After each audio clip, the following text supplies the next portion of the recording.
Buenas tardes para todos. Bienvenidos a nuestra segunda sesión del seminario Derecho Convencional, Derecho Común y Transformación.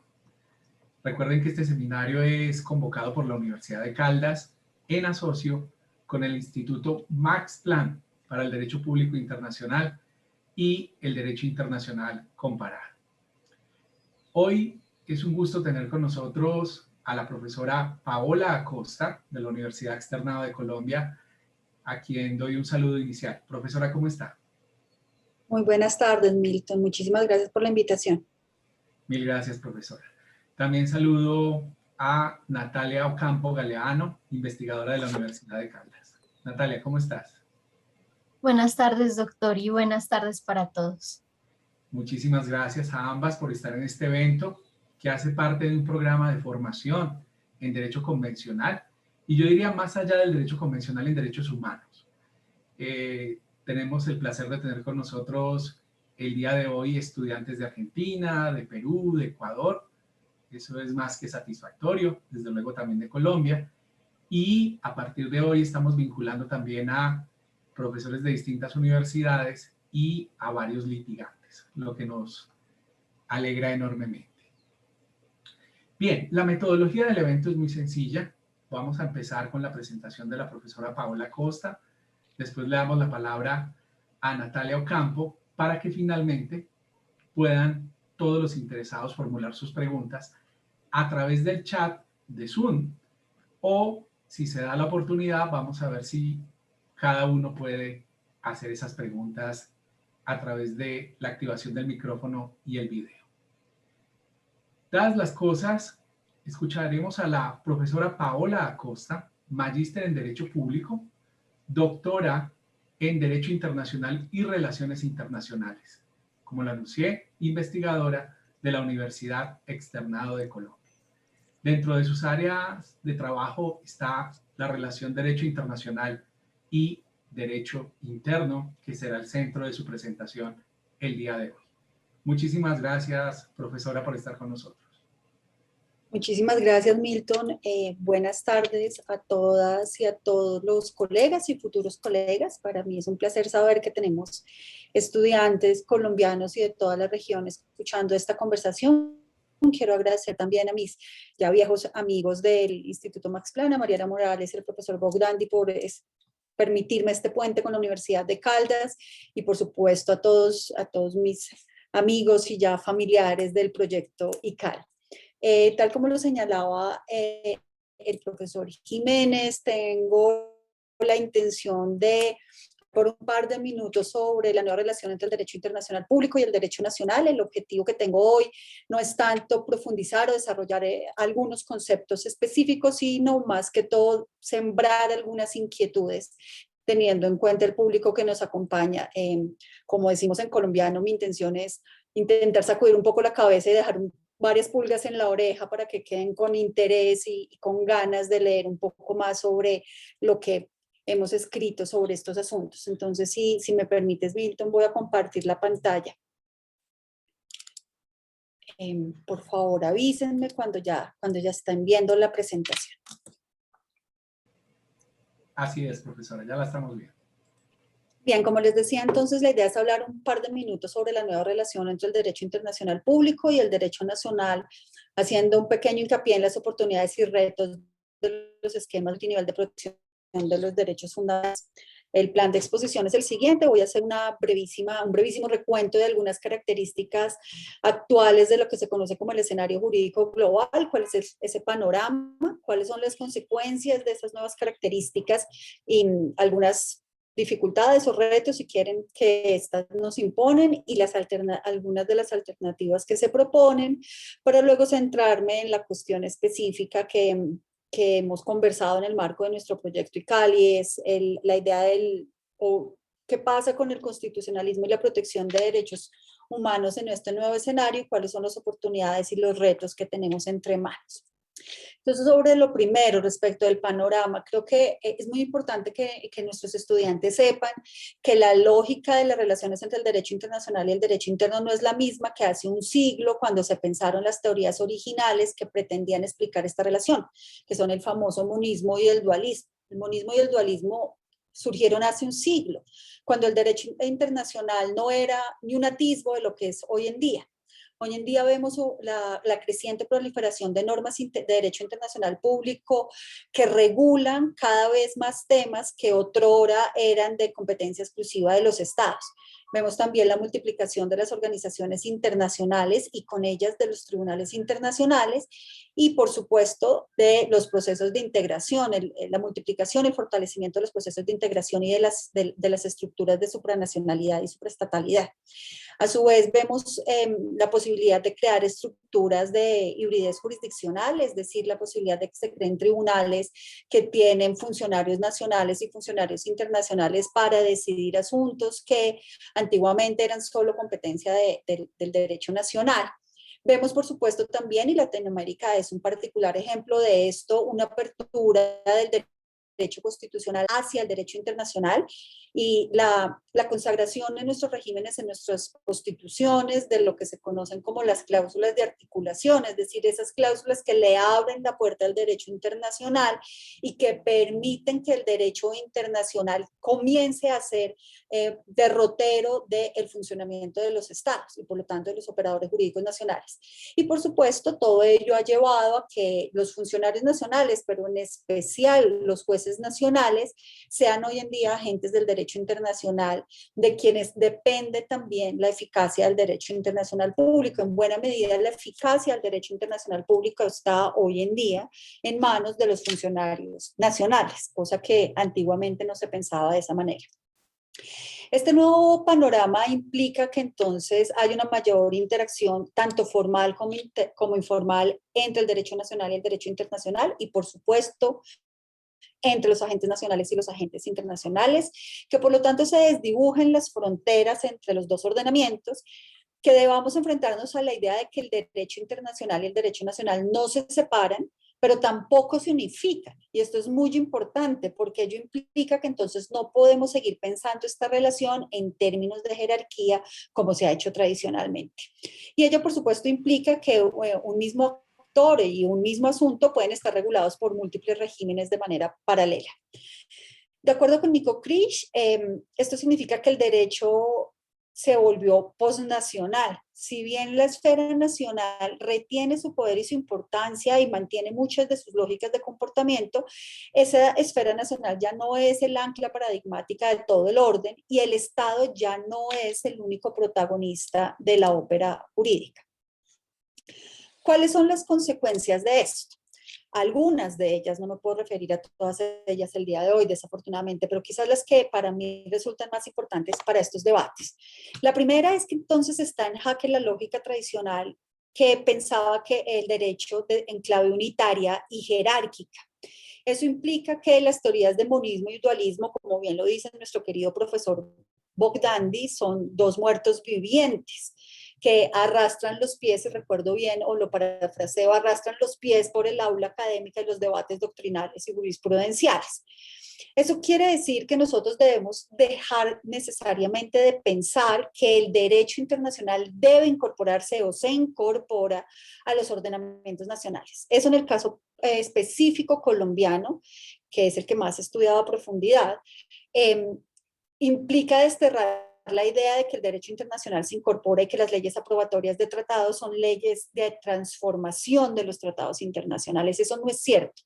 No hay ninguna norma de la Constitución Política Colombiana que se refiere a la incorporación, a la transformación del derecho internacional público al derecho nacional. La otra consecuencia es, por lo tanto, que esto implica la mutación del principio de legalidad. Las normas que vinculan a los operadores jurídicos nacionales están allende la tradicional pirámide normativa. Claro, el derecho nacional sigue estructurándose en términos piramidales, eso no deja de ser cierto, pero al lado de la pirámide hay todo un ordenamiento internacional cuya imagen, desde mi punto de vista, que mejor lo representa es el famoso tazón de espagueti que ya los doctrinantes internacionales han mencionado, es decir, no es una pirámide, no es un círculo, no es un cubo, no es un rectángulo, es otra cosa completamente diferente, es algo así como el enredo de un tazón de espaguetis. Y esas normas que están en ese tazón también vinculan a los operadores jurídicos nacionales, eso quiere decir que debemos reformular el principio de legalidad. Y por supuesto, ello nos lleva a una gran preocupación, que es en donde se han adelantado los debates más recientes en torno a estos asuntos, y es que no hay un acuerdo sobre cuándo unas normas han de preferirse en relación con otras, y no podemos resolver los conflictos normativos en términos jerárquicos, como lo hemos hecho hasta ahora, pero sí podemos pensar en mecanismos procesales para enfrentar esa creciente complejidad. Y ello es lo que se conoce como los famosos mecanismos de acoplamiento entre el derecho nacional y el derecho internacional. Perdónenme. Entonces, la alternativa son los llamados mecanismos de acoplamiento, o algunos los han llamado también normas de interfaz.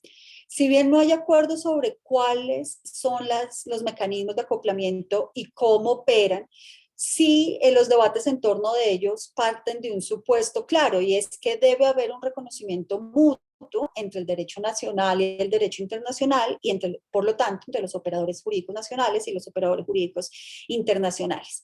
Y que esa relación y el uso de esos mecanismos de acoplamientos debe partir de la idea del minimalismo, una idea que parte del presupuesto de respetar las funciones y las credenciales del otro ordenamiento y del otro operador. Justamente nuestro colega Armin Fogh-Bogdandi dice que la función de estos mecanismos de acoplamiento es permitir la articulación de los dos ordenamientos, considerándolos de forma sistémica, garantizando la legitimidad de las decisiones y asegurando el respeto de cuestiones esenciales, tales como la cooperación internacional, el gobierno democrático, la subsidiariedad y la protección de los derechos fundamentales. Algunos de los mecanismos de acoplamiento que ha comenzado a estudiar la doctrina son ya famosos entre nosotros, o por lo menos medianamente reconocidos. Tenemos el margen de apreciación nacional, el control de convencionalidad, la interpretación conforme, la cláusula Solange o el principio de proporcionalidad. ¿Cuáles son las consecuencias de todo esto para las ideas de constitucionalización, de constitucionalismo, constitucionalización y constitución? El constitucionalismo, como todos ustedes bien saben, es esa corriente de pensamiento que tiene como objetivo lograr el fundamento del control del poder y la garantía de los derechos fundamentales. Y ello suele hacerse a través de varias estrategias, pero tres de ellas son muy reconocidas, y es, por supuesto, el establecimiento y la salvaguarda del principio de legalidad, la separación de poderes y el reconocimiento de la democracia o del principio democrático. Un poco la idea de que el derecho internacional haya empezado a asumir funciones y tareas que otrora le eran exclusivamente reservadas a los estados implica que el derecho internacional también debería poderse pensar en clave constitucional, que debería intentarse constitucionalizar el derecho internacional. Sin embargo, con la lógica de creación y de operatividad del derecho internacional no es la misma que la del derecho nacional. Pensar en un proceso de constitucionalización en derecho internacional, tal como se ha hecho a nivel nacional, es muy difícil. En otras palabras, es muy difícil traspasar o transponer la idea de constitucionalismo que conocemos hasta ahora a nivel nacional de manera idéntica al escenario internacional. Eso es imposible. Y por eso, luego de muchos debates, una de las más recientes propuestas, lo que propone, para la redundancia, o a lo que se anima a poner sobre la mesa, es la idea de un constitucionalismo multinivel. Es decir, un proceso articulado que escalona los diversos niveles, tanto vertical como horizontal como funcional, y que da lugar a un sistema de redes constitucionales antes que a un régimen constitucional único. Es decir, en derecho internacional no hay una única constitución, hay varias normas que cumplen funciones constitucionales. No hay un único Estado ni se aboga por la unidad a nivel internacional, sino que hay diferentes estructuras que que tienen normas que cumplen fines constitucionales y procedimientos que cumplen fines constitucionales. Y es la articulación de todas ellas a diversos niveles lo que permite hablar de un proceso de constitucionalización multinivel. Entonces, y es en ese escenario de constitucionalismo multinivel en donde también se piensan en los esquemas multiniveles de protección de derechos fundamentales, es decir, esos escenarios en donde confluyen el derecho internacional por una parte, el derecho constitucional por la otra, para lograr la protección de los derechos fundamentales. Y eso se logra, la articulación o el desarrollo o la puesta en marcha de esos esquemas multinivel de protección se logra a través de diversas estrategias. Una de ellas es el diálogo judicial y el uso de mecanismos de acoplamiento en desarrollo de ese diálogo judicial. Y un poco para aterrizar todas estas cosas que les estoy diciendo, me sirvo de un ejemplo particular que fue el que propuse en mi tesis doctoral, y es la idea de que en Latinoamérica, por ejemplo, existe una red judicial interamericana que es producto de un diálogo judicial entre los jueces nacionales y los jueces interamericanos. Cuando yo hablo formas de comunicación interjudicial, hay muchísimas, pero cuando yo hablo de diálogo judicial, hablo de la existencia de una comunicación que es obligatoria y que debe existir o bien porque hay un mandato constitucional que así lo determina, o bien porque hay un mandato interamericano que así lo determina. Y ese desarrollo del diálogo, que se sirve además de algunos mecanismos de acoplamiento como el control de convencionalidad y la interpretación conforme, es lo que permite afirmar que hay una red judicial interamericana en la que la Corte Interamericana de Derechos Humanos desarrolla funciones constitucionales, es decir, controla la legalidad de las normas o la adecuación de las normas a las obligaciones de protección, controla la articulación del ejercicio del poder y sus límites, protege sin lugar a dudas derechos fundamentales, lo que hace un juez constitucional. Además, en la configuración de esa red judicial interamericana, entonces el juez constitucional se convierte en agente y en ejecutor del derecho internacional, en este caso del derecho interamericano, y con ocasión de esta red se crea lo que se conoce como un ius común interamericano, o como nuestros amigos del proyecto ICAL llaman un ius constitucional común. Esta idea de red judicial interamericana entonces potencia la protección ofrecida a los individuos. Primero porque se permite a través de esa interacción la creación de nuevos derechos o dotar de nuevos contenidos a los derechos históricos.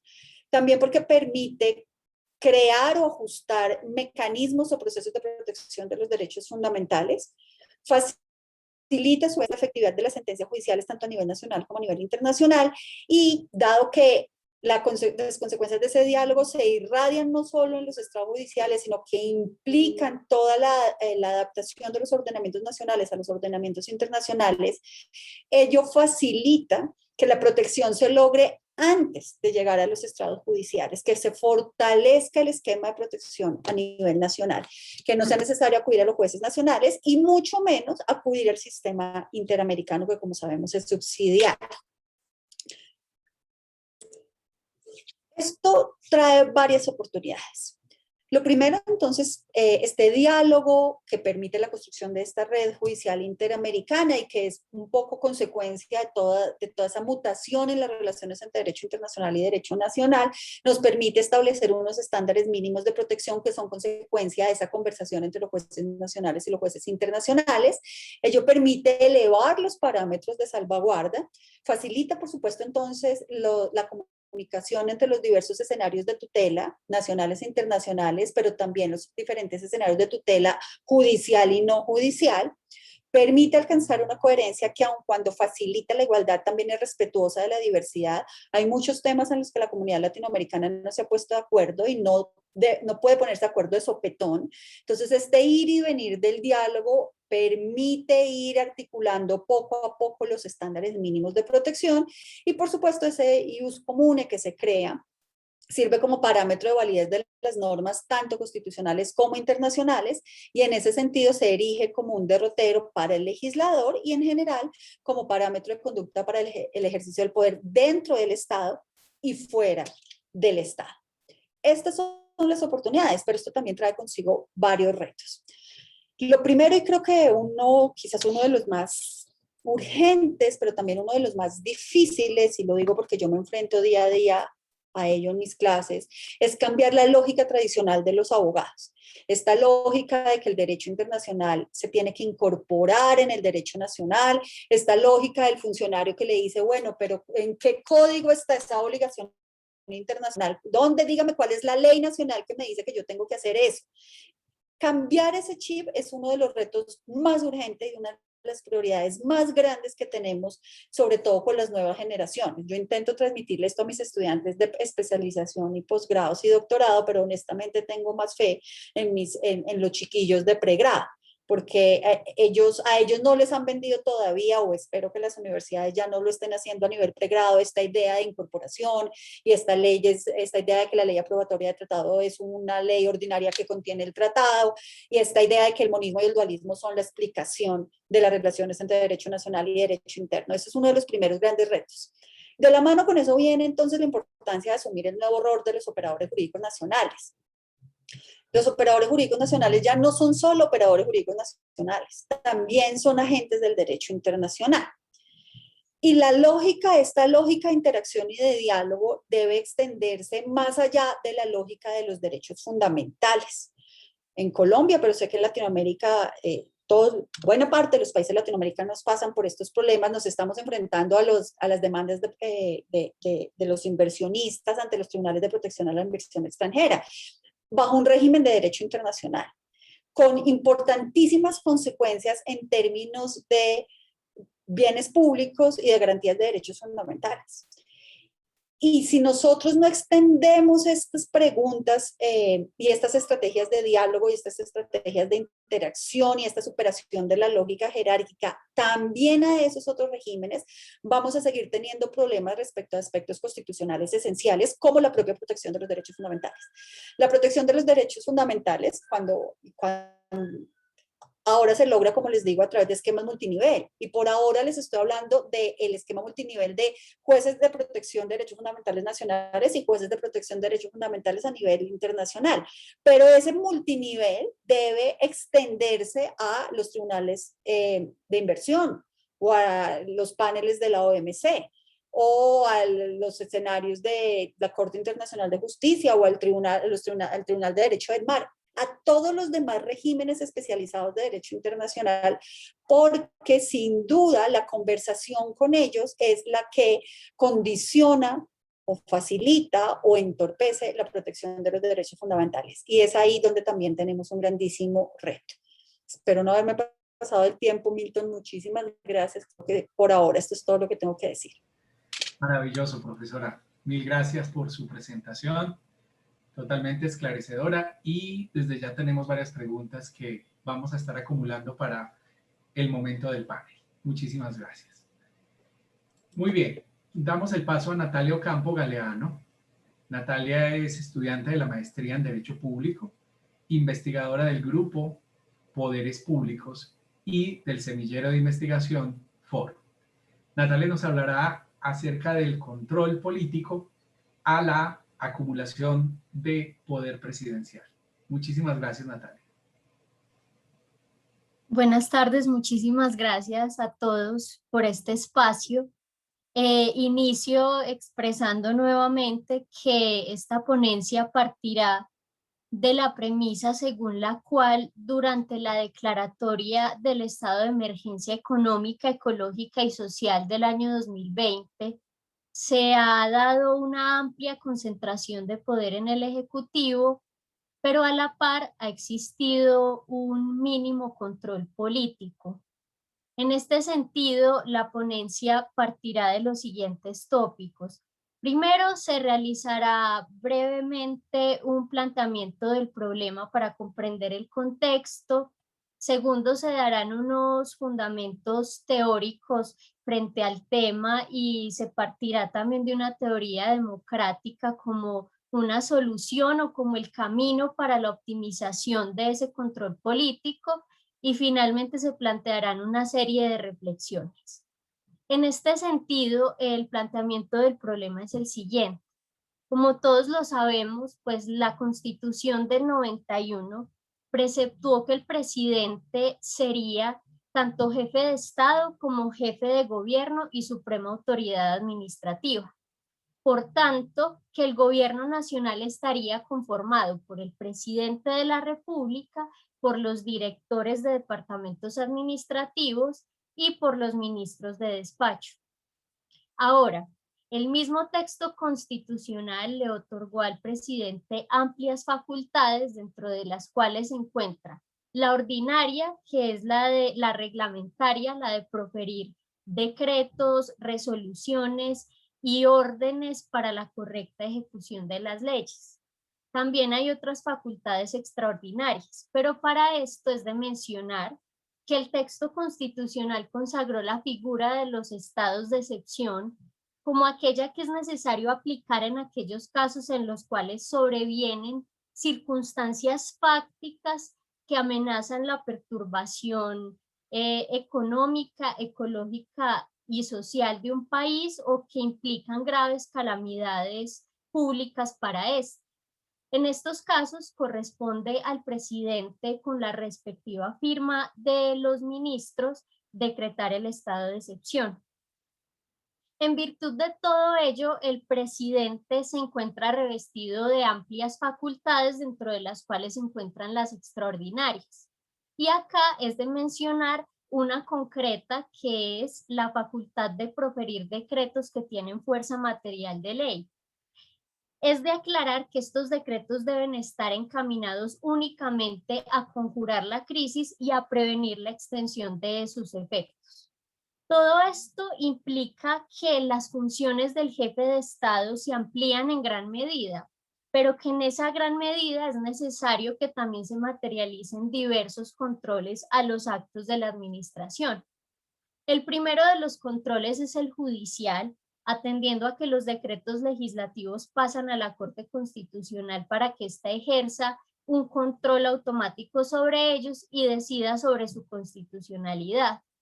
El segundo de ellos, y para efectos de lo que concita esta ponencia, es el control político, que puede ser ejercido de manera indirecta por la ciudadanía en virtud del pluralismo y la libertad de expresión que consagra el texto constitucional, y de manera directa por el Congreso de la República frente a los actos del presidente. Acaba al expresar que el control político también es ejercido por los consejos municipales frente a los actos de los alcaldes, y por las asambleas departamentales frente a los actos de los gobernadores, todos como organismos de representación.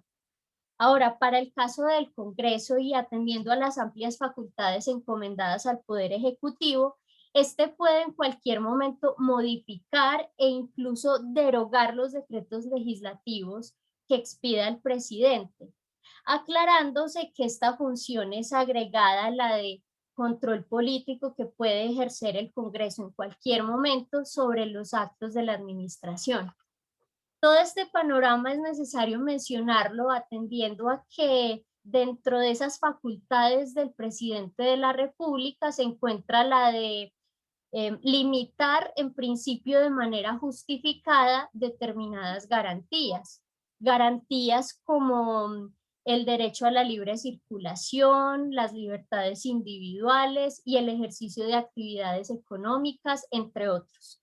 Sin embargo, en medio de esta coyuntura, bajo ninguna circunstancia puede suspenderse la efectivización de los derechos humanos, las garantías de los trabajadores y el funcionamiento de las ramas del poder público, así como debe haber un respeto por las reglas del derecho internacional humanitario. Todo este panorama es necesario, máxime si se atiende a que en Colombia, a lo largo de la historia, pues se ha caracterizado por amplios momentos de crisis que entrañan actos permanentes de concentración de poder. Y esta lectura se permite si nos remitimos al texto de la Constitución del 86, texto que otorgaba amplias facultades al Ejecutivo, dentro de las cuales se encontraba la de decretar los estados de sitio por casos de conmoción interior o casos de guerra, y en esta época la limitación de cualquier tipo de garantías era prácticamente incuestionable, y más porque asumía una posición de autoridad tanto política como civil, judicial e incluso militar.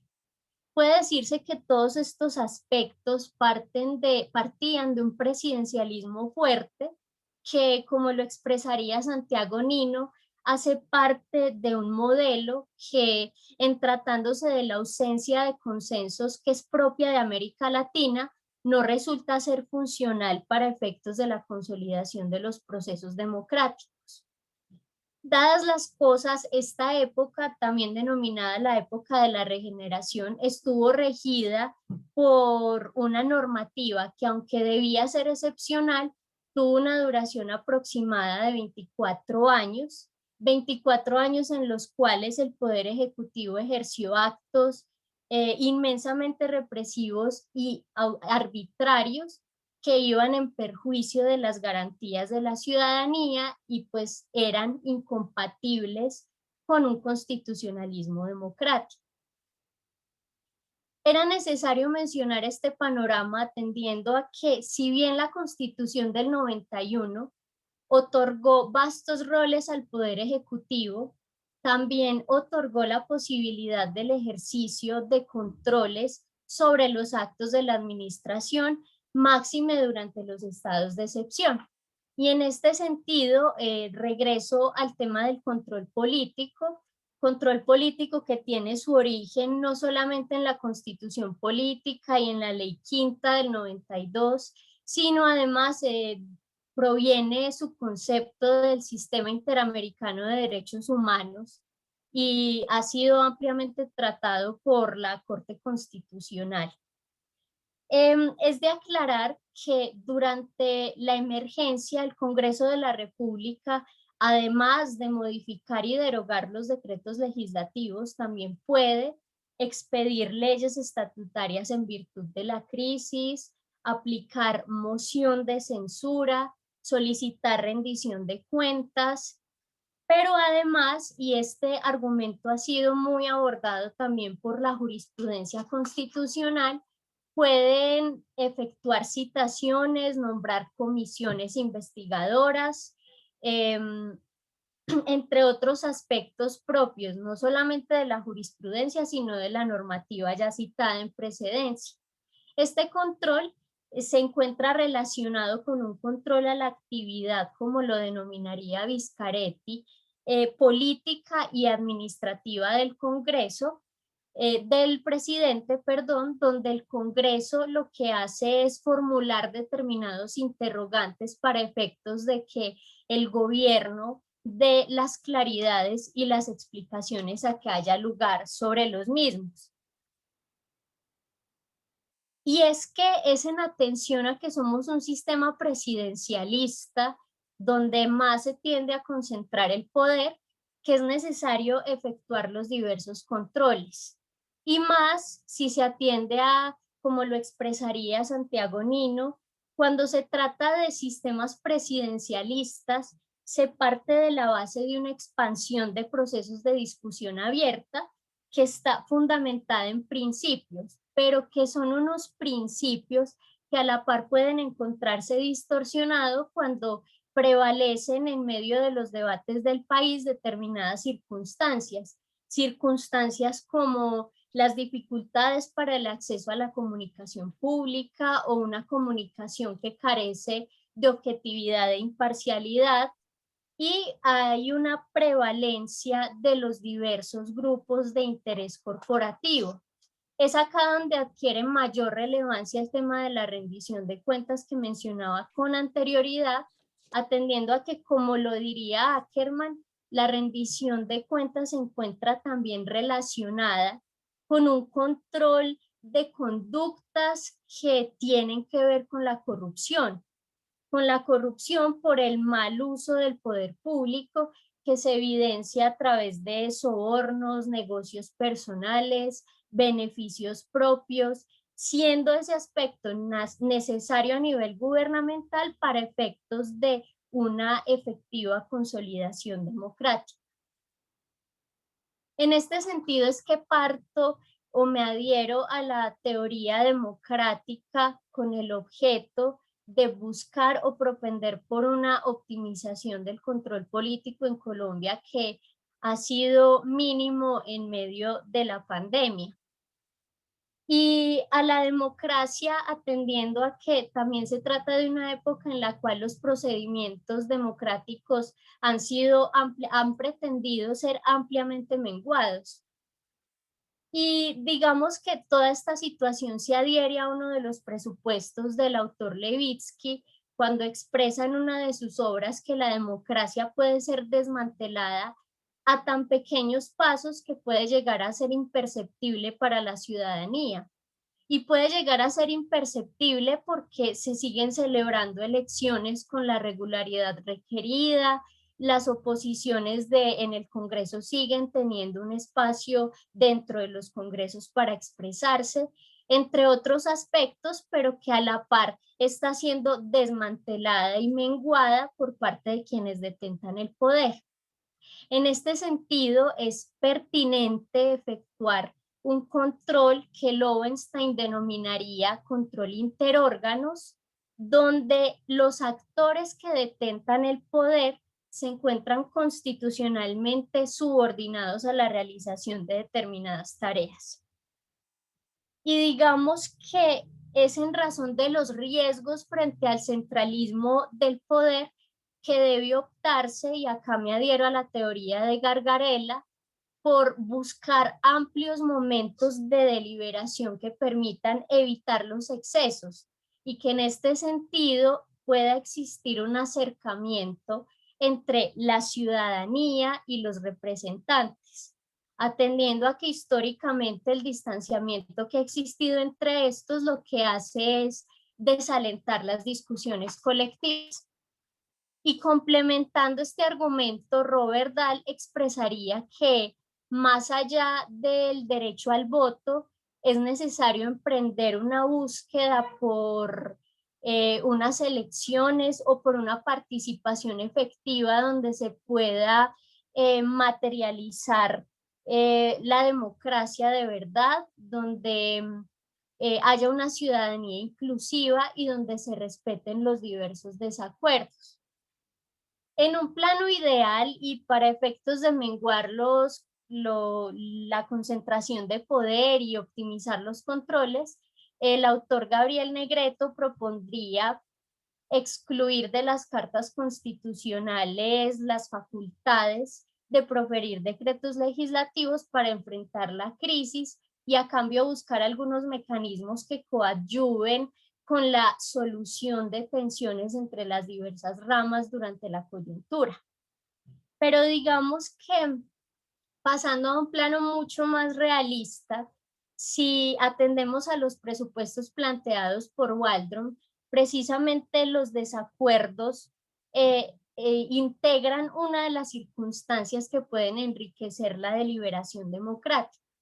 Y es acá donde debe prevalecer el fortalecimiento de foros mediante los cuales las comunidades tomen decisiones a través de diversos procedimientos en los cuales puedan ser escuchados los diversos sectores y puedan ser respetados los diferentes desacuerdos para efectos de encontrar soluciones a problemas comunes. Digamos que todos estos argumentos adaptados al caso colombiano permiten deducir que, máxime en la situación coyuntural actual acaecida por la pandemia, los procedimientos democráticos han sido ampliamente menguados en virtud de la concentración de poder. Y es una concentración de poder en el Ejecutivo. Pero esto aún teniendo en cuenta que es frente a estas circunstancias donde la ciudadanía debe pronunciarse para efectos de prevenir los actos arbitrarios y a todas luces contrarios al principio democrático. En este sentido, y ya para finalizar, me adhiero a lo que expresaría Gargarella, y es que las personas que creemos y valoramos la democracia debemos repudiar el actual estado de cosas en materia institucional y por tanto reclamar unas modificaciones alternativas de las instituciones que permitan a la ciudadanía nuevamente reivindicar el poder decisivo y de control. A partir de todo esto pueden darse unas pequeñas reflexiones que son las siguientes. Primero, durante la pandemia, además históricamente, ha existido una amplia concentración de poder en el Ejecutivo, que a la par ha sido poco modulada a través de los controles que podrían ejercerse por parte del Congreso y por parte de la ciudadanía. Pero esta concentración de poder además se evidencia a través de, primero, la excesiva expedición de decretos legislativos durante la pandemia, que han sido más de 150 decretos legislativos. Segundo, las medidas adoptadas por parte del gobierno en materia de orden público a todas luces han excluido los sectores más desprotegidos y más perjudicados durante esta época, más si se atiende a que Colombia pues se caracteriza por en su mayoría el trabajo informal y la pobreza.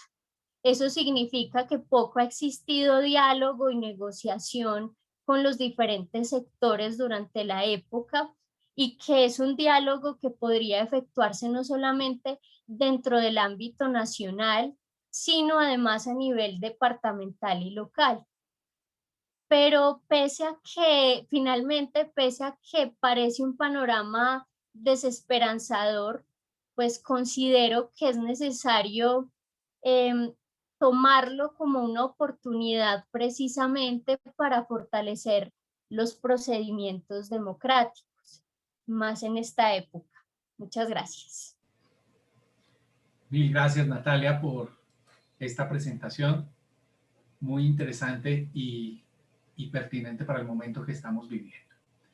Damos entonces paso a la sesión de preguntas. Yo voy a iniciar con algunas de las preguntas que se han formulado y Gabriel García me va a ayudar a recopilar también varias de esas preguntas y a formularlas. También vamos a tratar de que las personas que están escribiendo, los que estén interesados, puedan hacer esas preguntas. Entonces, hay una primera serie de inquietudes. Profesora Paola, la idea que usted postula es tremendamente fascinante y seductora, específicamente en este tópico. No necesitamos de la teoría de la incorporación del derecho internacional para exigir la aplicación directa de un tratado de derechos humanos, por ejemplo.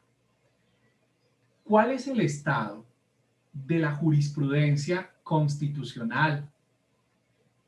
Tal vez uno piensa también en la jurisprudencia administrativa, en los casos de reparación donde fue tan importante la jurisprudencia de la Corte Interamericana. Pero quiero preguntarle, y creo que era el eje de esta pregunta, ¿cuál es el estado de la jurisprudencia constitucional respecto a la teoría de la incorporación? Porque a veces pareciera que hay cierta amistad con el derecho internacional a través del bloque de constitucionalidad, pero hay cierto repudio a la idea del derecho convencional o a la aplicación directa de ese derecho internacional. Esa sería la primera pregunta para que aperturemos este diálogo. Pues Milton, tú has descrito muy bien la situación y yo resumo esa relación en una palabra y es bipolaridad absoluta. Justamente hace un par de años hicimos en el marco de uno de los grupos de interés de la Sociedad Latinoamericana de Derecho Internacional, hicimos una investigación que cubría varios años de la jurisprudencia constitucional en torno a estos temas. De la mano del trabajo realmente lo hicieron los estudiantes de pregrado, sin lugar a dudas, hicieron un rastreo, búsqueda, análisis y sistematización de la jurisprudencia constitucional sobre diferentes asuntos de derecho internacional, no solo derechos humanos, y con ocasión de eso publicamos un libro que creo que lo pueden encontrar en línea, que se llama De Anacronismos y Vaticinios.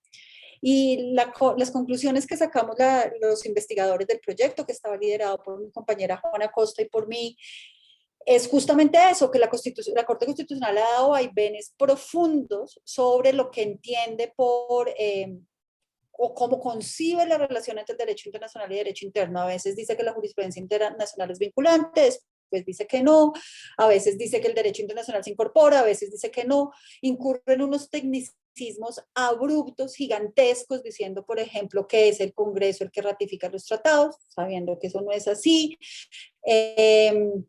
diciendo que las leyes aprobatorias de tratados son leyes ordinarias que contienen el tratado. La pregunta, una de las preguntas transversales del proyecto era si en efecto el derecho internacional se incorporase al derecho nacional, ¿qué lugar ocuparía dentro de esa famosa pirámide normativa? Y la jurisprudencia no ha sido capaz de responder esa pregunta. Y no ha sido capaz de responder esa pregunta simple, ya ni sencillamente porque el derecho internacional no se incorpora.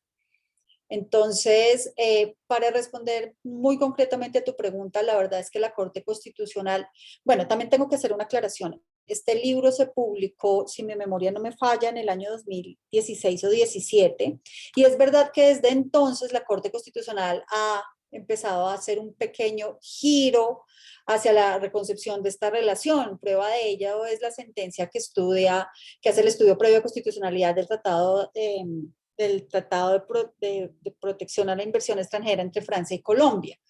Allí ya se presentan unos debates que antiguamente no se presentaban en la jurisprudencia constitucional, y ello realmente abre las puertas para un optimismo hacia la estabilización de esos criterios en torno al uso del derecho internacional a nivel nacional. Esperemos que así sea. Mil gracias, profesora. Ya regresamos con más inquietudes en ese sentido. Le pido a Gabriel y a Rosicela desde Bolivia que se vayan preparando para hacer sus preguntas. Natalia, hay una inquietud que está relacionada con el siguiente punto. Se habla mucho del control político deficiente del Congreso sobre el gobierno. Y hoy particularmente vivimos la votación en el Senado de una moción de censura fallida.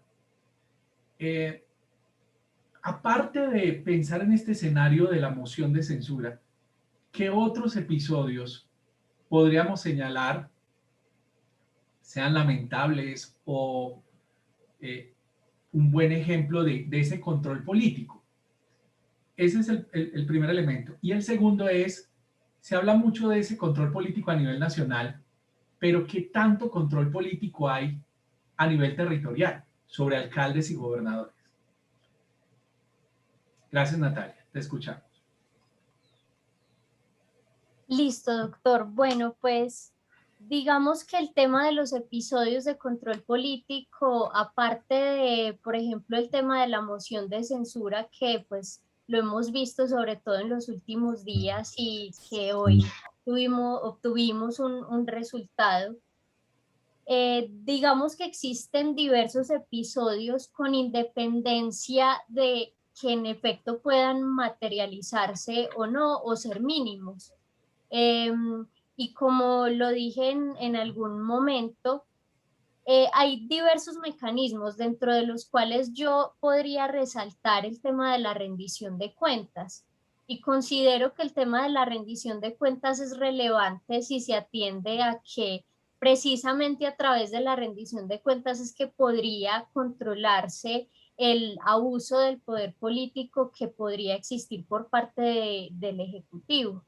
Pero además, también pueden nombrarse comisiones investigadoras, realizarse citaciones y plantear diversos interrogantes al Ejecutivo para efectos de obtener claridad.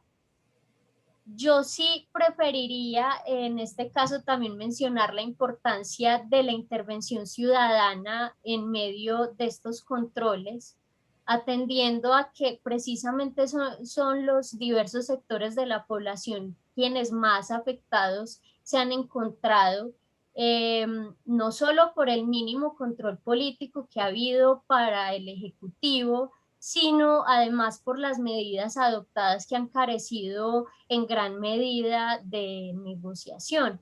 Y en este aspecto podría mencionar, por ejemplo, Alemania, un país donde si bien se han adoptado innumerables medidas de orden público y demás, también ha sido evidente el diálogo con la ciudadanía y el diálogo y la deliberación para efectos de determinar qué es lo que más conviene en el momento o qué no.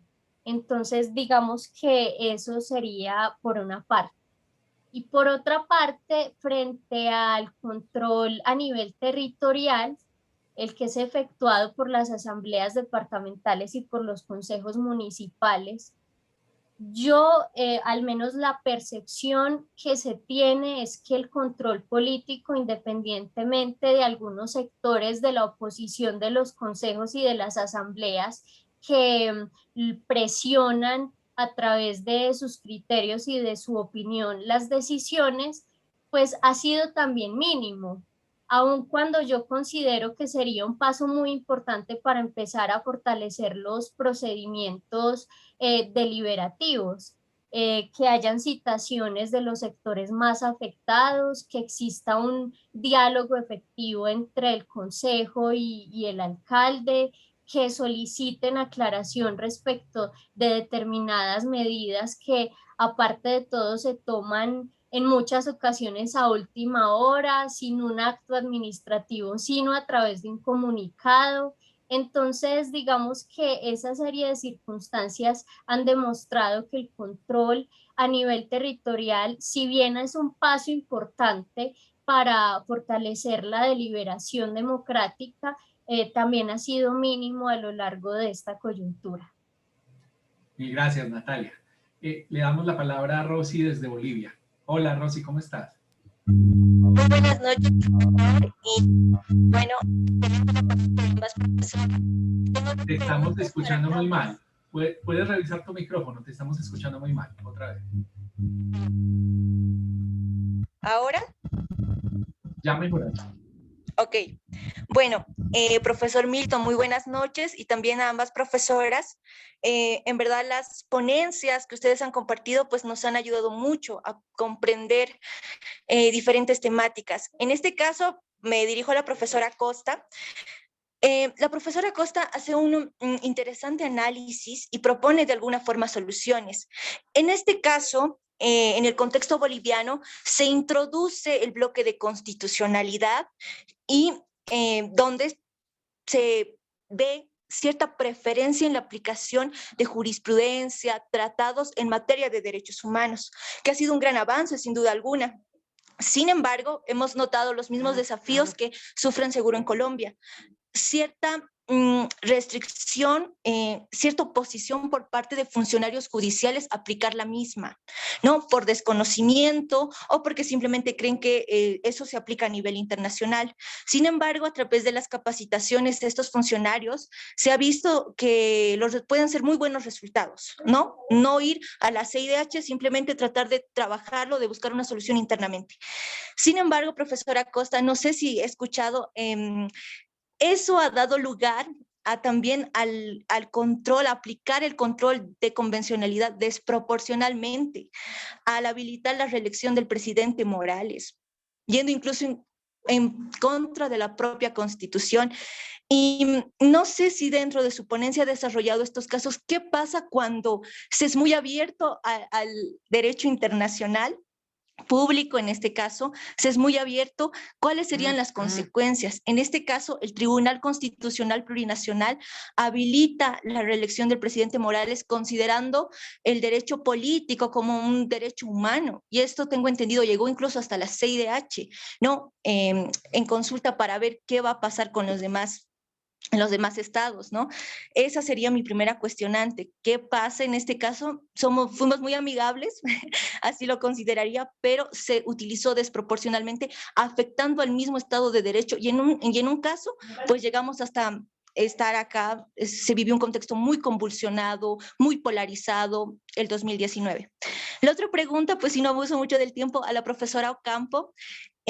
Profesora Natalia, pues sin duda alguna me adhiero a sus palabras y también comparto el criterio del profesor Gargarella al buscar la deliberación y demás, pero ¿qué papel cree que han jugado los populismos, tanto de izquierda a derecha, en este contexto de la pandemia? ¿Han podido brindar soluciones a la población? Y dentro de esos mecanismos de deliberación que ha hablado usted, ¿cuál mencionaría uno? ¿Cómo podríamos llevar eso a la población?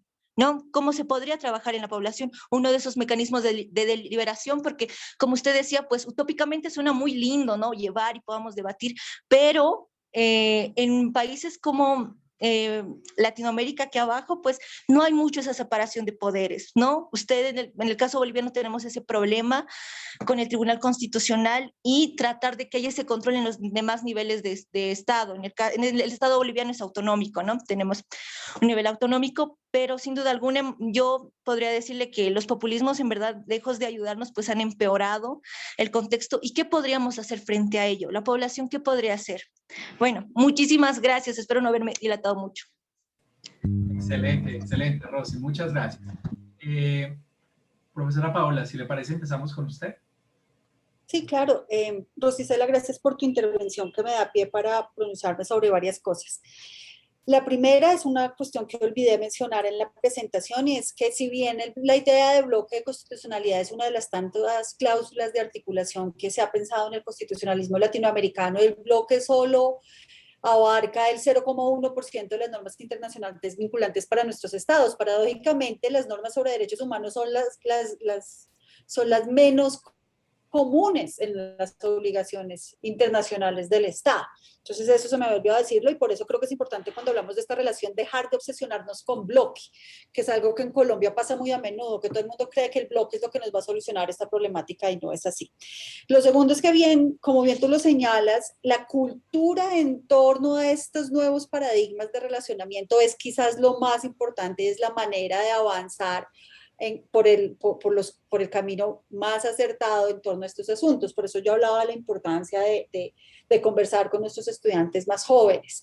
En efecto, aquí ha pasado un poco lo que tú mencionas en Bolivia, y es que las capacitaciones de los funcionarios judiciales es lo que ha permitido que estos descubran el derecho internacional y que se den en cuenta lo que yo suelo decir en mis clases, es que hoy en día un abogado que solo sabe de derecho nacional es medio abogado, y eso es supremamente importante. Y finalmente, sobre la pregunta que tú me haces, yo no creo que un ordenamiento nacional sea muy abierto al derecho nacional y que peque al derecho internacional y que peque por ser muy abierto al derecho internacional. Yo creo que el pecado, entre comillas, aunque preferiría evitar la connotación religiosa, creo que el error en este relacionamiento es evitar cargas argumentativas serias. Cuando se manipulan las normas, cualesquiera que éstas sean, nacionales o internacionales, para lograr cometidos políticos, sin que detrás de eso haya una carga argumentativa suficiente, es cuando se incurre en los estragos en los que incurren los jueces nacionales. Es decir, y ese no es un problema del uso del derecho internacional, es un problema de la decisión judicial. A nosotros nos han vendido durante décadas que la aplicación del derecho es neutral, que primero que las normas son neutrales y segundo que la decisión judicial es neutral y que es apolítica, que los jueces se basan solo en derecho y no hay mentira más grande que eso.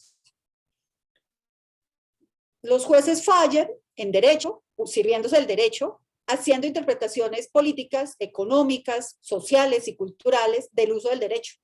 Por eso mismo el derecho tiene vocación transformadora. Con la misma norma yo puedo tomar una decisión hoy y una decisión diferente en 10 años, una decisión restrictiva mañana y una decisión progresista pasado mañana. Con la misma norma. Eso depende de la interpretación judicial. Entonces el problema no es que tengamos una gran apertura al derecho internacional. El problema es cómo usamos el derecho, el nacional y el internacional, con qué fines y para qué propósitos. Y eso pasa por un montón de debates con los que no me puedo meter ahora, y es cómo se eligen a los jueces y quiénes ejercen la función judicial, entre muchos otros. Entonces, creo que la problemática, no hay que echarle la culpa al derecho internacional y al mal uso de los jueces nacionales de esas normas. Y creo que además ese uso es un uso de doble vía. Si los jueces nacionales no saben usar el derecho internacional, pues llegarán los organismos internacionales a ponerle talanquera a eso y viceversa. Si los jueces interamericanos o los tribunales de arbitramiento o quien quiera que sea el juez internacional se pasan de la raya, pues nosotros también, en un sabio ejercicio de correcta argumentación jurídica, sobre todo judicial, podremos ponerle talanquera a eso. Excelente, profesora. Mil gracias. Natalia, te escuchamos. Y después le pido a Gabriel que se prepare, igual a Juan Cañas y a Juan Méndez para que hagan sus preguntas. Muchísimas gracias. Listo, respondiendo a la serie de preguntas de ahorita, pues Primero, respecto del papel que han jugado los sectores populistas, los partidos políticos de izquierda y derecha populistas, digamos que acá vale decir que precisamente por eso también es el nombre, ¿cierto?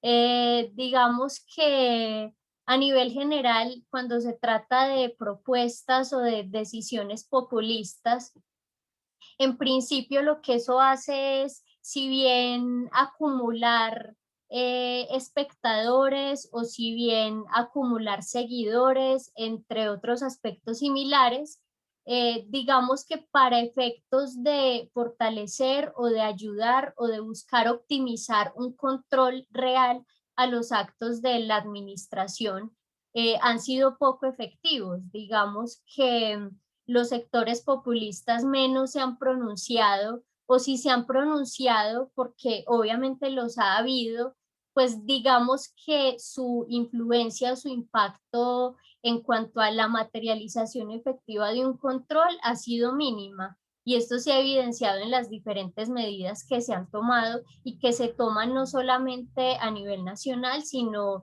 en el ámbito territorial. Eso por un lado. Y segundo, en efecto, el tema de la teoría democrática suena muy utópico y muy idílico. Sin embargo, digamos que este tipo de crisis por las cuales atravesamos actualmente, y como lo decía al final, pues permiten que también sea una oportunidad de buscar la posibilidad de optimizar las reivindicaciones democráticas. Y digamos que acá podría mencionar en el caso colombiano las protestas sociales que han habido en torno a un pliego de peticiones específico que no solamente fue una razón y que si bien ha sido manchada y estigmatizada y que las medidas que se han tomado han sido exageradas y que ha habido abuso policial, pues digamos que estas cosas de uno u otro modo han demostrado que a través de procedimientos democráticos como la protesta, se pueden lograr determinadas reivindicaciones, que es lo que hemos visto, al margen de otros aspectos que también pues serían de discusión, como el abuso policial y demás aspectos. Eso por un lado, sin negar además que es claro que las instituciones están diseñadas para obstaculizar la deliberación democrática. Y en ese sentido, digamos que también se trata de un proceso por parte de todos nosotros, quienes trabajamos y queremos una materialización real de la democracia, reclamar unos cambios alternativos que también al interior de las instituciones que también podrían permitirse en consonancia con el texto constitucional. Muchas gracias. Gracias, Natalia. Gabriel García, muchas gracias, te escuchamos. Muchas gracias. Bueno, en mi pregunta voy a intentar dirigirla a ambas. Una de las visiones sobre el sistema interamericano de derechos humanos es el ICAL, y en él se dice que este sistema protege la democracia, el Estado de Derecho y los derechos humanos. En cuanto al punto de la democracia, me genera una duda, y es, si se entiende que el ICAL y el sistema interamericano pone en la cúspide a los jueces, ¿cómo puede darle protección o acrecentar una idea democrática como la que exponía Natalia? Y peor aún, el diálogo de los jueces puede presentar el acrecentamiento de los jueces a nivel nacional. Y en el contexto latinoamericano, que es hiperpresidencialista, a la par, no sé si Natalia tenga respuesta, esto no puede ser que ha acrecentado también los poderes del presidente, es decir, una vez el presidente llega a tener un poder tal que coopta las ramas judiciales, y hay un sistema interamericano que los pone a los jueces con un poder también muy grande, entonces eso no puede generar un desequilibrio a favor del presidente, decía ya con Natalia. Y es más, aunque no hubiera un régimen presidencial, no sería malo poner a los jueces por sí mismo en la cúspide, decir cuáles son los derechos y qué alcances tienen. Ya sería mi pregunta. Muchas gracias. Muy bien, Gabriel, muchísimas gracias. Natalia, si te parece, empezamos contigo. Listo, digamos que a la pregunta responderé de una manera general en el siguiente sentido, y es, los jueces han jugado a lo largo de la historia un papel muy importante para nosotros, hasta el punto que la ciudadanía considera que son los jueces quienes van a proteger en última sus derechos, precisamente porque a través de procedimientos democráticos ha sido obstaculizado a través de procedimientos democráticos lograr determinadas reivindicaciones. Sin embargo, también es claro, y la historia y la actualidad también nos lo ha demostrado, y es que los jueces no deberían tener la última palabra.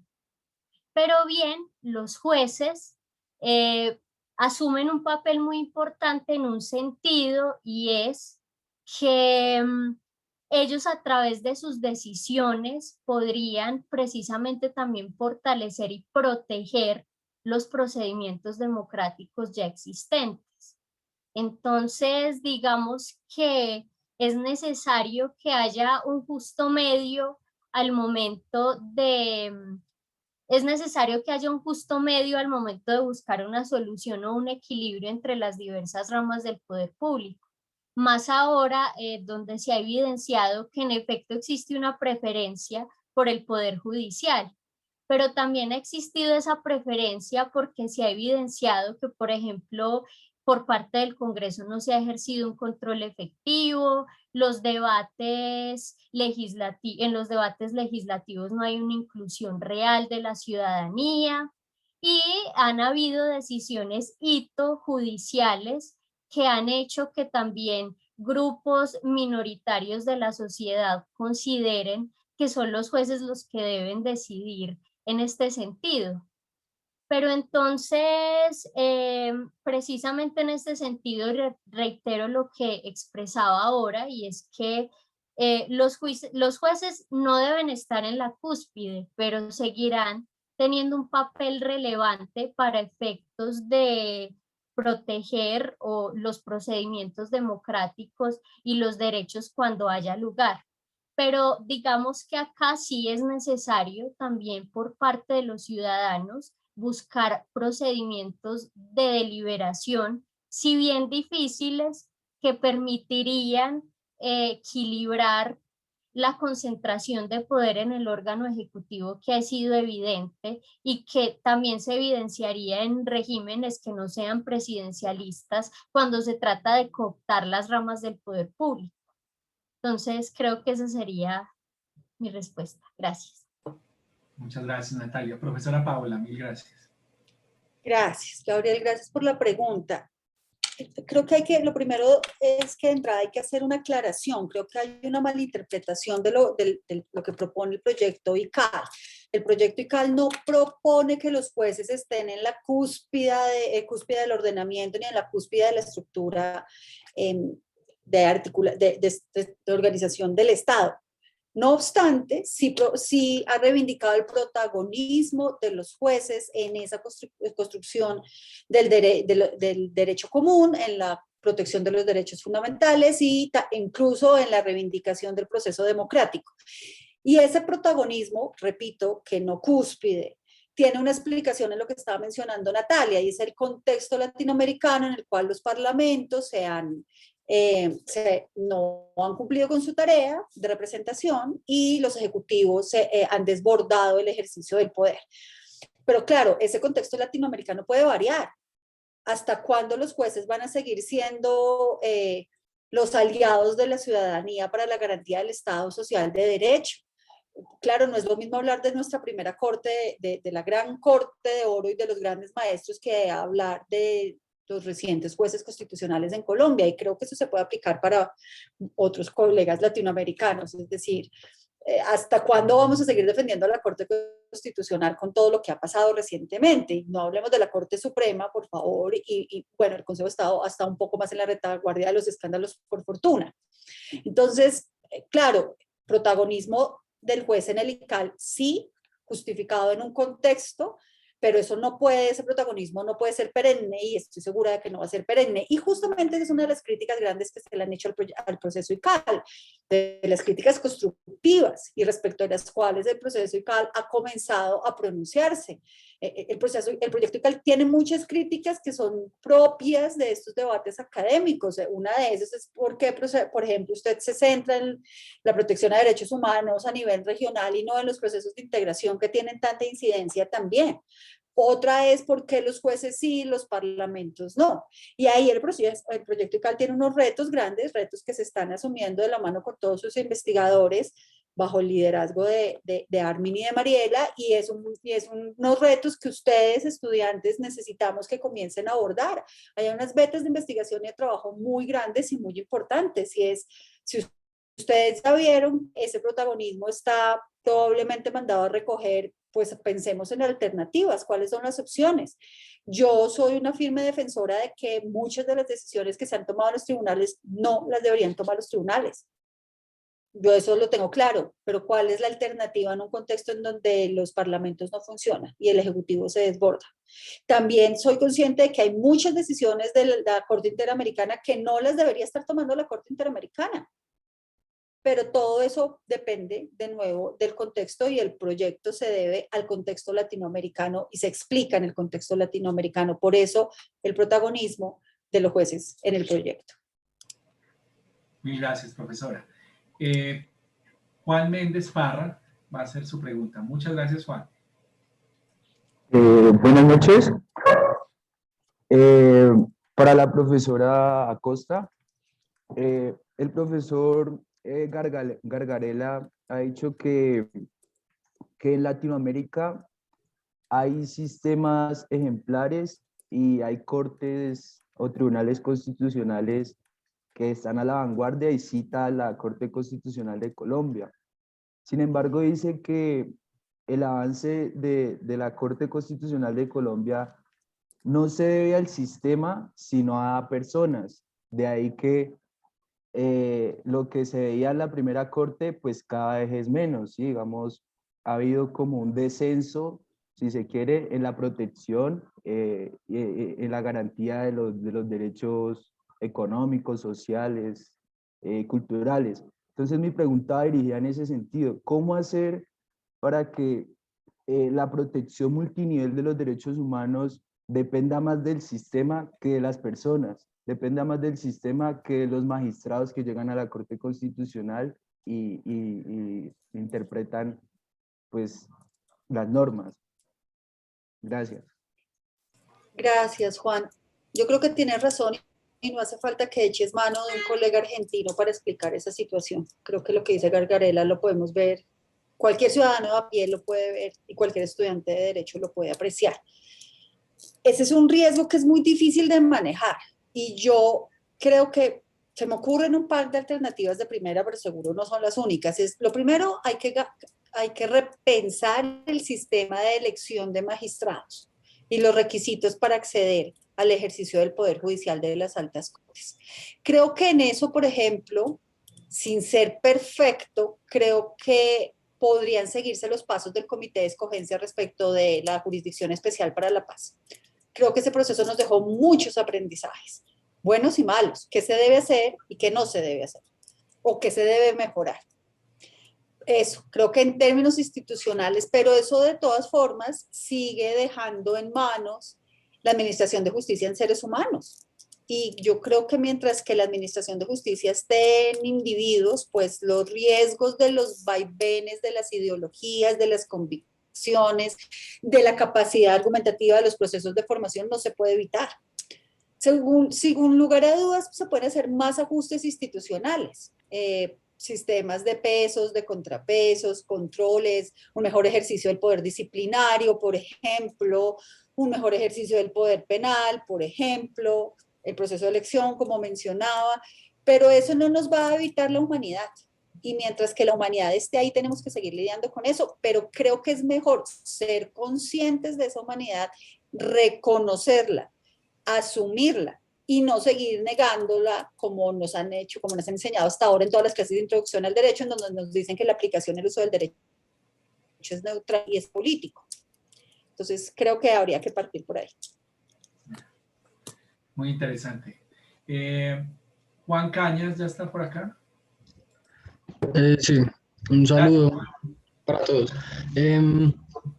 La pregunta va dirigida principalmente para la profesora Paola y es, ¿cómo puede el constitucionalismo ayudar a la prevención de los conflictos, teniendo en cuenta que los conflictos, por ejemplo, en el caso colombiano, la violencia y las violaciones a los derechos humanos son algo tan profundo y tan cultural que además es algo abiertamente ilícito?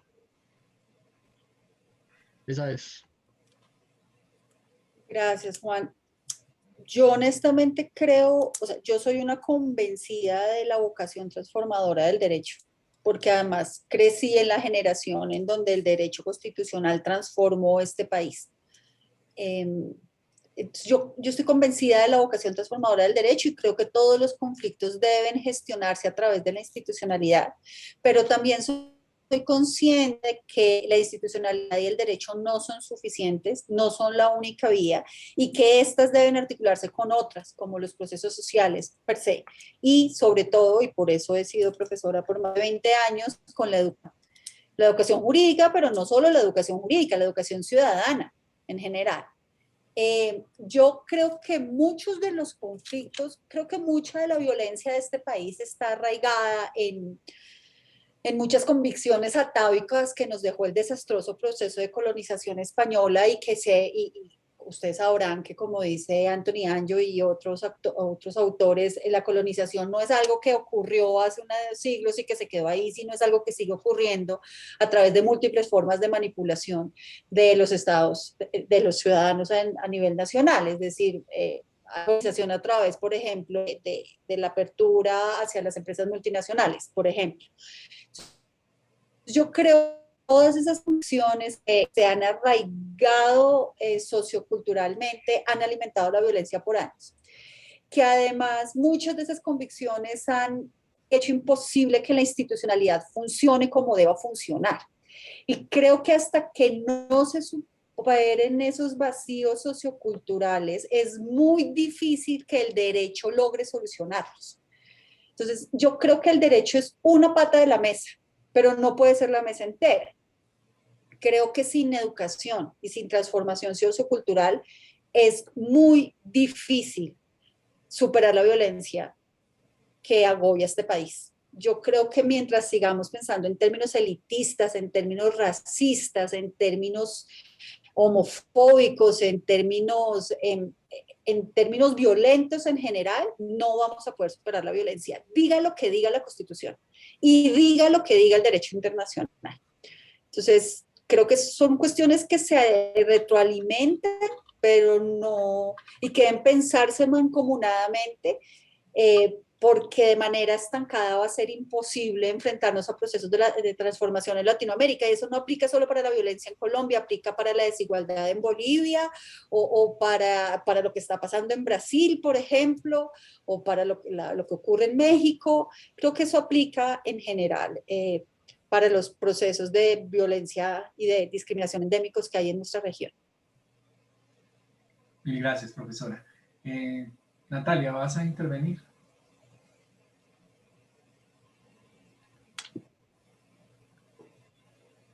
Bueno, no, digamos que mi respuesta iría también muy de la mano con lo que explicaba la profesora Paola, y es que digamos que la base de todo esto puede estimarse como educativa, y más si se tiene en cuenta pues lo que ha ocurrido en la historia, y más si se tiene en cuenta cómo ha sido la educación, y como lo decía la profesora Paola, una educación más que jurídica, una educación ciudadana, una educación social que permita formar personas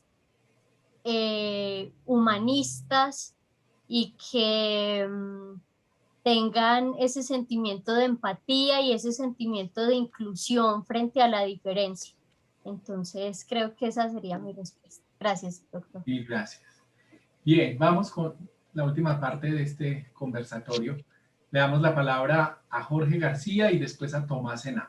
Muchísimas gracias. Jorge. Listo, profe. Muchas gracias. Buenas noches para todos. Yo quisiera preguntar, y es un poquito un desarrollo de la pregunta anterior y de las dos intervenciones de ustedes, y es cómo materializamos esta constitución en la sociedad, ¿cierto? Pero no de cómo materializarla, sino cómo apersonamos a la sociedad de la constitución que tenemos hoy, porque podemos ver que en las redes circulaba algo de que se está, con estas movilizaciones se está buscando una asamblea constituyente, un cambio constitucional, pero no conocemos en realidad la constitución que tenemos hoy. ¿Cómo fomentamos en la educación esta constitución que tenemos el día de hoy? Muchísimas gracias. La pregunta es para las dos. Gracias, Jorge. Profesora Paola, si gusta, podemos empezar. Pues yo creo que ese es el gran reto que todos tenemos entre manos. Yo estoy de acuerdo que la idea de cambiar la Constitución es desastrosamente arriesgada y creo que no debería tener cabida, ni siquiera debería estarse conversando en torno a eso, pero es una de las tantas ideas populistas que rondan en las redes sociales. Yo creo que, claro, ustedes no lo recuerdan, pero yo creo que la ciudadanía sí está apropiada de la Constitución hoy en día si lo hacemos en términos comparativos. La Constitución del 86 no la conocía sino Rafael Núñez y los abogados. La ciudadanía sí se ha apropiado de la Constitución. Ustedes caminen por las calles, hablen con sus tíos, con sus abuelos que tienen un problema de pensiones o que tienen un problema no sé qué, a ver si alguno de ellos no usa el verbo entutelar. Todo el mundo sabe lo que es una acción de tutela. Todo el mundo sabe que puede servirse de ella. Yo les pido disculpas por la intervención de mis gatos en el seminario. Yo realmente creo que la ciudadanía sí conoce la Constitución. Por lo menos los ciudadanos de cierta edad, los mayores de 30.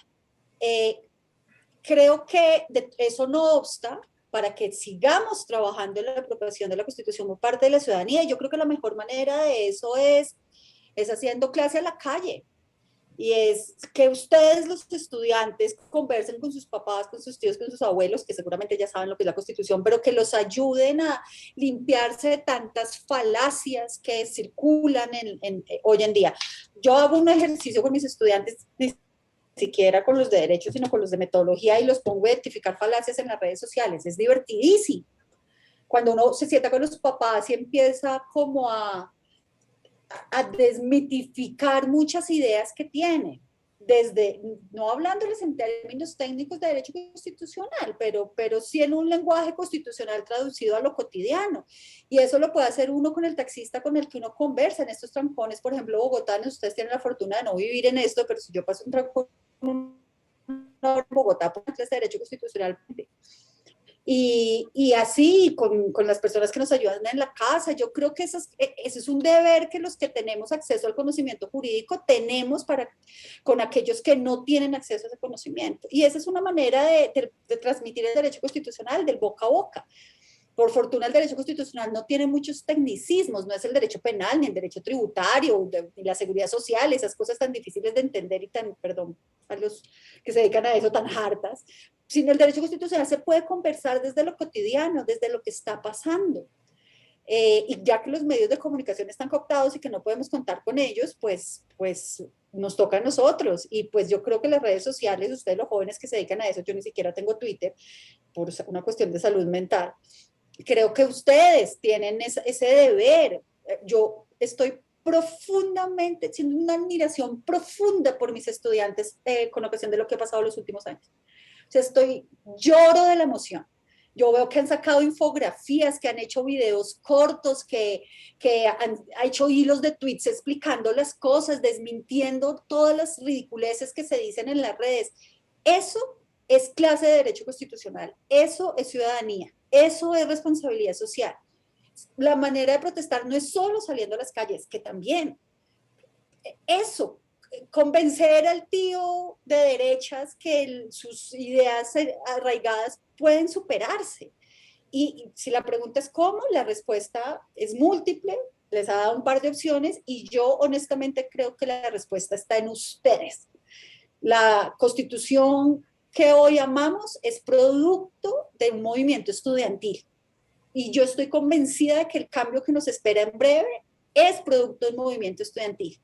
Y creo que si no son ustedes los que salen a las urnas el próximo año a salvarnos, no hay clase de derecho constitucional que nos salve. Y la respuesta está ahí. Creo que ustedes, los jóvenes, se tienen que empoderar y nos tienen que dar clase a todos los demás. Maravilloso. Así es. Natalia, te escuchamos.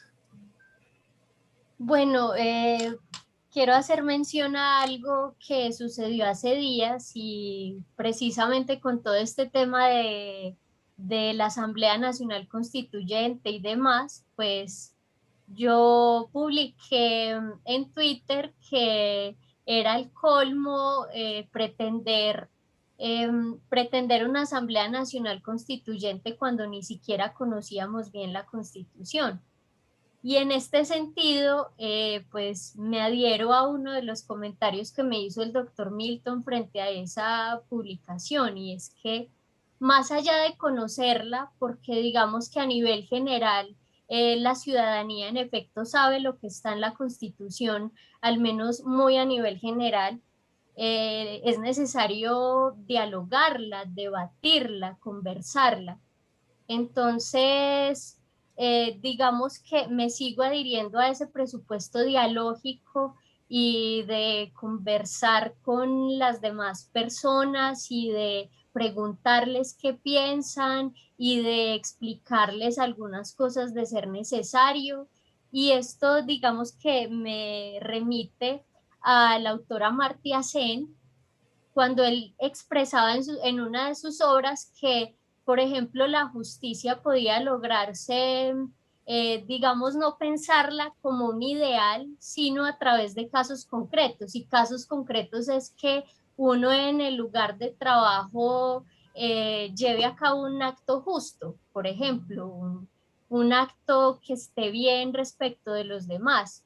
Y menciono este ejemplo porque me sirve como analogía para explicar que de muy a pequeños pasos, pues esa deliberación puede materializarse en alguna medida, y muy a pequeños pasos es en nuestros lugares de trabajo, con nuestra familia, con las personas que de uno u otro modo interactuamos todos los días, y hay que aprovechar esta época en la que precisamente las personas quieren hablar del tema.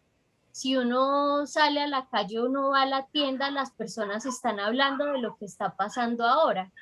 Y me parece que el diálogo con las personas, y las personas me parece que escuchan y que intervienen y que dan su criterio, y me parece que eso en alguna medida es construcción, y creo que a partir de eso es que podemos apropiarnos y empoderarnos de la Constitución.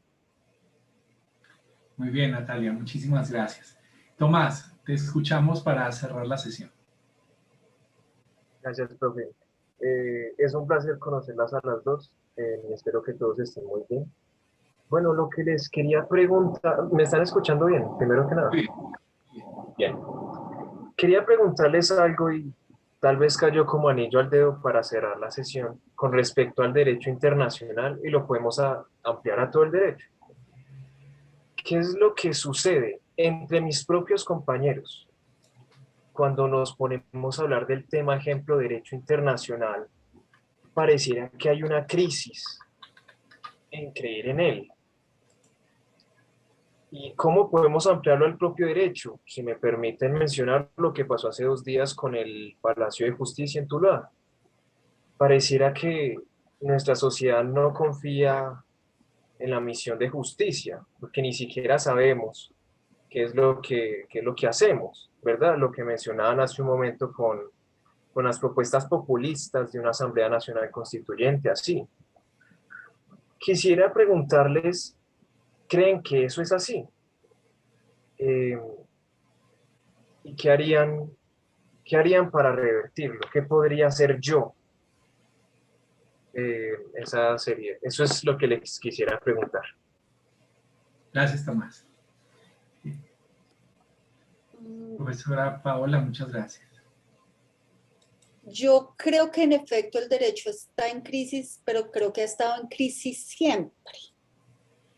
Es decir, el derecho como buena parte de las teorías sociales o de las ciencias sociales vive en constante renovación.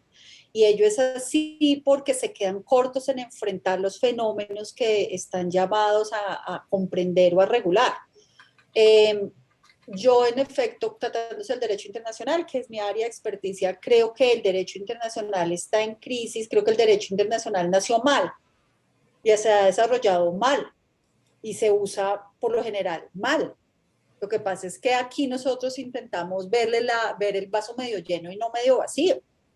Pero el derecho internacional es un producto hegemónico que nos ha costado mares a las sociedades del sur global, por ejemplo. Y yo creo que ahí hay una crisis. Pero el que haya una crisis no es malo, las crisis son oportunidades. Las crisis son oportunidades de renovación, las crisis son oportunidades de repensarse, las crisis son oportunidades de alternativas. Y yo creo que la pregunta sobre qué hacer frente a la crisis es lo mismo que uno hace frente a las crisis personales. Respirar, autoevaluarse y echar para adelante. Ver qué me ha servido, qué de lo que hay ahora vale la pena mantener y deshacerme de lo que no. Y creo que hay todas las teorías críticas del derecho en general, pero del derecho internacional en particular, lo que se conoce desafortunadamente por sus siglas en inglés como NAIL o The New Approaches to International Law, y dentro de ellos, sobre todo para el caso colombiano, latinoamericano, la teoría TWAIL, como los enfoques tercermundistas del derecho internacional, pero en general las teorías decoloniales, la lectura indígena o la lectura racial o la lectura feminista del derecho internacional. Hay que apropiarse de todas esas críticas. Lo bueno de las crisis es que nos permite hacer un proceso de crítica y autoevaluación, apropiarnos de las críticas, de construir el fenómeno que se está estudiando, en este caso el derecho, y reconstruirlo a partir de las necesidades y del contexto. Eso es lo único que podemos hacer. Pensemos de nuevo en la crisis que nos llevó a nuestra maravillosa Constitución. Lo que sacó a los estudiantes de aquel entonces a la calle, a Catalina, a Gustavo, a Óscar, a todos los que hoy son grandes maestros y colegas, pues fue que estaban hartos de lo que estaba pasando en el país y comenzaron las protestas y lograron sacar la Constitución, pese a que había un mandato legal y constitucional que decía que eso no se podía hacer. Y en contra de todos los pronósticos lo lograron. Deconstruyeron lo que habían y reconstruyeron algo nuevo. Entonces yo creo que la tarea está en no perder la esperanza, en respirar, coger impulso, hacer el proceso de evaluación, hacer diagnósticos y hacer propuestas y echar para adelante. En materia de derecho internacional hay muchas propuestas críticas sobre cómo repensarse el derecho internacional. De hecho, yo hago parte de un proyecto que se llama así, Repensar la educación en derecho internacional en Latinoamérica. Y ahí llevamos 5 años dándolo hora y repensándonos las cosas porque es la única manera de sobrevivir a esas crisis. Muchas gracias, profesora Natalia. Bueno, digamos que muy de la mano con lo que dialogaban, también me parece que precisamente los resultados que se obtienen positivos a lo largo de la historia son generalmente resultados de coyunturas, resultados de crisis. Y si bien el derecho internacional ha estado en crisis desde siempre, precisamente creo que esa es la razón por la cual existen proyectos como el de la doctora Paola en torno al derecho internacional. Precisamente proyectos que parten de una crisis para fortalecer las debilidades, pero también coger mano de las virtudes y verlo como una oportunidad, que digamos que la doctora Paola en su ponencia lo expresaba. Hay una cantidad de retos, pero digamos que son unos retos que parten también de unas oportunidades. Y trabajar un tema que está en crisis creo que es la opción para poder superarla. que es lo que pasa también con la realidad actual. Estamos en una crisis y lo que tratamos de hacer todos los días es trabajar, dialogar, mirar las maneras a través de las cuales podamos superarla, porque no hay otra opción, porque es lo que tenemos al día de hoy y es precisamente a partir de ellas que debemos trabajar y fortalecerlo y coger mano de lo bueno que tenemos para menguar lo malo, para prevenir otros efectos perversos y pues intentar mejorar día a día. Gracias, Natalia. Profesora Paola, ya para cerrar, y si no hago esta pregunta sé que voy a tener problemas con varios colegas, ¿cuál es su posición? Y creo que es un excelente tópico respecto a la fuerza vinculante del derecho internacional con respecto al talante democrático de algunos estados. En el caso colombiano, la negativa a la visita por parte de la Corte Interamericana y la respuesta que ha ofrecido la vicepresidenta. Vamos a esperar, vamos a hacer verificaciones internas para si aceptar esa solicitud. Entonces, quisiera pedirle algunas luces acerca de ese problema que hemos tenido en los últimos días. Gracias, Milton. Yo creo que eso del talante vinculante de las obligaciones internacionales tiene mucha relación con la pregunta y la respuesta anterior, y es que eso depende de quién. Y ese es uno de los grandes problemas del derecho internacional, pero eso no se aplica al derecho internacional, si no hablemos del Código Penal colombiano. ¿Verdad? Es claro, la fuerza vinculante depende de quién lo esté aplicando y a quién se lo esté aplicando. Y eso, de nuevo, es derecho nacional, pero también es derecho internacional. Lo que pasa es que el derecho internacional se hace un poquito quizás más evidente. Y la respuesta a eso, muchas veces cuando mis estudiantes a todos los niveles me preguntan, bueno, ¿y qué pasa cuando los estados no cumplen las decisiones de la Corte Interamericana o las de la Corte Internacional de Justicia? Digo, pues depende de quién sea. No, pues seguramente si Estados Unidos no le cumple una decisión a la Corte Internacional de Justicia, la enmarca y la pone encima de la chimenea de la Casa Blanca.